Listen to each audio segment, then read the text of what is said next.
Last night my wife was watching my Church Below rewatch video while I was in the room, which was weird. But she was asking me hypothetical questions about Cornelius and also Bernard Smith, and she asked me if Bernard would be a Trump supporter,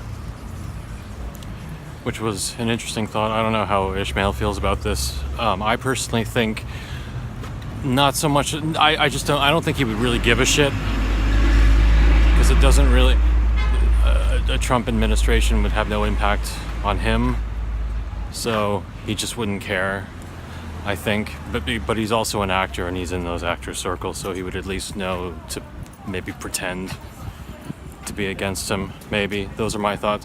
But also, it occurred to me, I've said before that Bernard is loosely based on a real person, and although I haven't spoken with this person in about 5 years, and I can't say for sure, I wouldn't be surprised if this person supported Trump, or at the very least, I don't know, spent more time defending him than otherwise. You know, probably comparing him to Diogenes. That was kind of his go-to when it came to defending awful behavior. It's like, he's like Diogenes, he's shaking things up. Diogenes used to masturbate in the public square. And he was a Greek philosopher, so that kind of lends legitimacy to my argument. I don't know, he would use Diogenes to... He would never use Diogenes to defend public masturbation, but he would use public masturbation to defend other terrible things. But also, it occurred to me, I'll call him Bernard. Bernard had a copy of one of Trump's books in his apartment. I remember this was 10 years ago, and I don't know what book it was. It doesn't matter. They're all the same. They're all about how to get rich, and once you're rich, how to act rich. And I remember just opening it and reading it out loud and making fun of it. And because even then, I don't know, I've always hated Trump, but at least then he was just a goof. Like he just seemed harmlessly awful, so you could just laugh at him.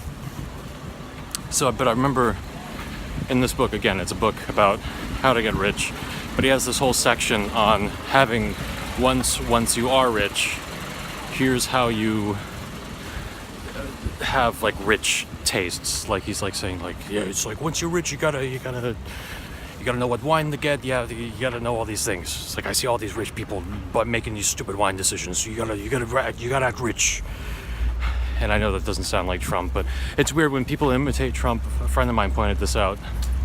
Trump has a really high voice, but people imitate him doing a more of a gravelly voice, and I think it's because that's what he does with his voice. He tries to sound tough and gravelly, and people, they imitate that rather than doing his actual voice, and so that's my impersonation. So you'll just have to accept it for what it is. But anyway, he's like, so he lists all of his favorite things, so that people are supposed to take note of this and act accordingly, I suppose. But he's like listing his favorite things as examples of, this is what rich people like. And he lists his favorite movie. His favorite movie is Citizen Kane. And it's like, you're reading that, it's like, oh, that's great. That's a really original choice. Just, you know, number one on the AFI Sight and Sound poll for many decades in a row. Beautiful.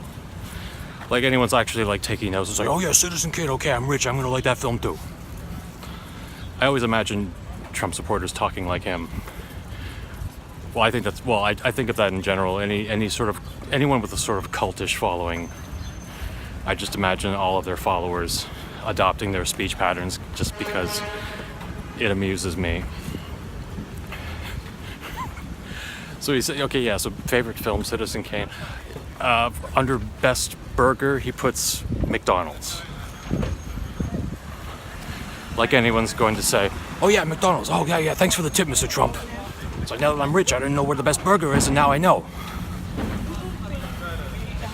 the fuck? And why? It's like I was reading this out loud and I was tearing it to pieces, and Bernard was like kind of meekly defending it. That's why I'm thinking, like, even then. He hasn't done a recall. Then and possibly now, he was a bit of a Trump sympathizer, but he was like saying, well, you know, he has to appeal to the masses. And it's like, okay, well then why say that you have to cultivate, you have to have refined taste, you have to have rich taste? Like, why is he even making that argument? Like, why is he saying you have to like finer things and then just reinforce what his audience already likes? And then actually, now that I'm saying that out loud, that's kind of what his whole thing has been about. It's just kind of reassuring everyone that everything's okay. Like, everything's bad, it's gotta change, but you're okay. You don't have to change. It's a weird paradox. But anyway, no, I remember reading this out loud and tearing it to pieces, and Bernard was defending him. But maybe that's, yeah, that was his way. You know, Trump's just been building an army for a long time now, assuring people that they can get rich, telling them what to do when that happens. But I don't know. Does that answer the question? Would Bernard support Trump? Yeah, probably. Now that I think about it, especially going back to his roots, I would say yes.